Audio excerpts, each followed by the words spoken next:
everyone. My name is Priscilla. I am the emotional wellness coach here at HOC Fertility. Thanks for joining us today. We have an amazing interview with one of my colleagues, Erica Vargas. Erica is a registered dietitian. She has over 7 years, right, Erica? 7 years of training in nutrition therapy. The bulk of her work is with adults and geriatrics, particularly around chronic conditions. Erica, thanks so much for joining me today.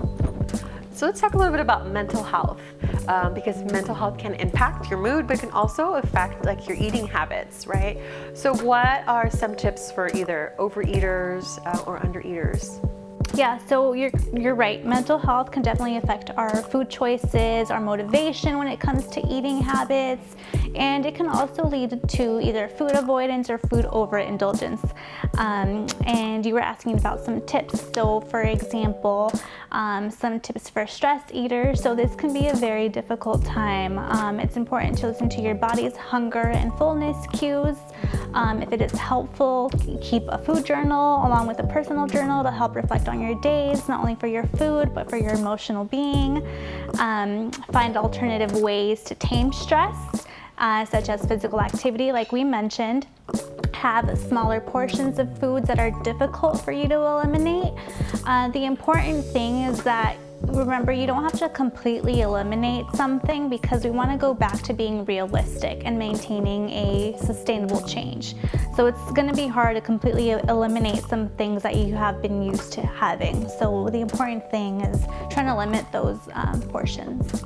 Yeah, and I know right now a lot of us are under a lot of stress, because we're surviving a pandemic, and then we deal with stressors related to infertility and fertility treatment. So I think you made some really good points as to, mood can alter our eating habits, and when we're stressed, we have a tendency to make poor choices. So I like those tips. Yeah, and then another thing too is, when you want to reach for something, try to have some of those food items that are going to also keep you feeling full longer. Things like fiber, lean proteins, because the fuller you are, really might help to have you reaching for food less often too. Right, and I know that hydration can also play a huge role in our ability to realize if we're full or not. Do you agree? Definitely. So we mentioned hydration, having water, unsweetened teas, coffee. Unsweetened teas can also be a really great way to wind down at the end of the day, and it'll increase your hydration too. So let's talk a little bit about lifestyle changes.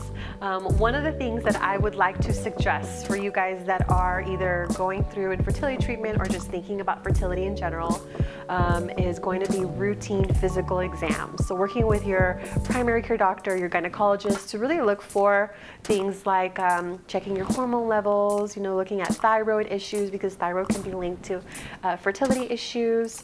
Also making sure that you get your annual pap smear, anything that's kind of routine through that physical exam to make sure that you are at your healthiest to start thinking about, preconception.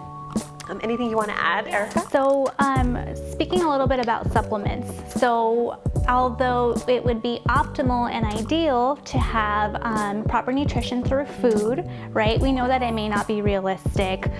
There can be limiting factors such as food allergies, intolerances, or other factors that affect us to have everything that we need through food. So this is where supplements can come in. Things like prenatal supplements, having enough iron, also things like B vitamins, vitamin D, and omegas, folic acid, which we know is a big one when it comes to preconception. Although it would be important and recommended for someone to check with their provider, whoever is following their medical care, because these can be pretty specific. And then if there is a blood draw, the blood tells us what we need, what we're missing, what we need more of. So it would be best to seek some attention from a medical provider to figure out exactly what you need. There is no general catch-all type of supplement. Our bodies are all very different and very specific, so we want to make sure that we're giving our bodies what we need to be healthy. Such a great point, because we hear a lot about the importance of supplements when we think about fertility, like just ways to promote your fertility. And so, yeah, she mentioned like prenatal vitamins, folic acid, right, and all those things. But yes, please reach out to your fertility expert for more support for your individual needs. Let's kind of talk a little bit more about other lifestyle changes. A lot of people don't realize how important it is to have a really good sleep hygiene when we are thinking of building our family. So when we think about fertility and why it's so important to improve our sleep, what we notice is that our sleep and wake times, or the amount of sleep that we get, is so essential to some of those hormones that are responsible for reproduction, such as ovulation, menstrual regularity, and sperm. Right? Our sleep is also responsible for, when we get enough sleep, it can also help with repairing damaged cells in our bodies. Another good thing to mention that you reminded me of is hormones, right? So getting a good amount of sleep is also going to help regulate those hunger hormones that will tell our bodies when we feel hunger and when we feel full. So that's another important factor of getting enough sleep, so we can maintain those hunger levels and respond to them appropriately. So Priscilla, how can we improve sleep? Yeah, such a good question. Some really awesome ways to improve your sleep habits is having a very steady and consistent sleep and wake schedule. Ideally, we want you to have 8 to 9 hours of sleep, but also that depends on you as a person and how much you need. But ideally, 8 to 9 hours of sleep is what we would suggest. So trying to have a very consistent sleep schedule would be really helpful. So say that you're going to go to sleep at 10, try to keep that very consistent Monday through Sunday. And then your wake time, the same thing. If you wake up, say 6 o'clock, try to keep that very consistent throughout the week.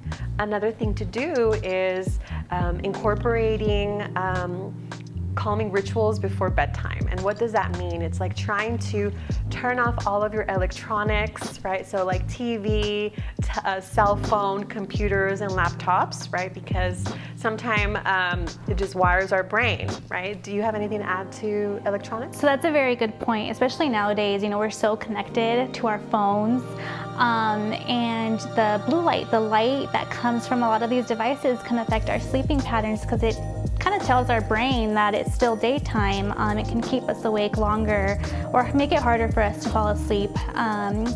There are some glasses, blue light glasses, changing the settings on your phone to allow for nighttime settings, and a couple of things that you can do if it is kind of impossible for us to get away from these devices, but at least trying to find ways that they can help to adjust those settings and get us a little bit more disconnected. Yeah, such great points. Another thing that I want to add is the importance of trying calming rituals. So things like meditation, yoga, mindfulness practices, any type of those coping strategies that are like more to help you relax would be really nice to do maybe an hour before bedtime. So electronics are turned off an hour before bed, and then we initiate a calming ritual, something very mellow. Another thing is to avoid stimulants, and stimulants are things that have caffeine. So you're looking at, caffeinated beverages, coffee, teas that have caffeine, sodas, things like that. Probably anytime after 5 is when you would want to probably avoid those type of stimulants. Those are some strategies to improve your sleep hygiene. Another important lifestyle change that you can try to accomplish is finding out ways to manage your mental health, your emotional well-being. That's such an important factor when we think about infertility, because as we know, there's so much research behind stress, depression, anxiety, and what that can do to outcomes. And so it's going to be so important that you try to manage your emotional wellness. Some things that I would recommend is incorporating meditation into your daily routine. There's so many types of meditation that you can do, so my suggestion is that you do your research, try to find out what fits your lifestyle. And then other things you can do is like yoga, mindfulness. If you're having a really hard time managing infertility treatment, find some professional help. You can go through your insurance. If you're our patient here at HRC Fertility, you can ask your coordinator for a referral to our emotional wellness program, or you can just find us online.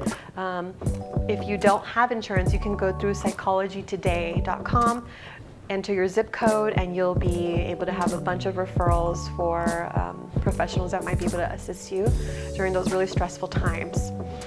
Another suggestion is to try acupuncture.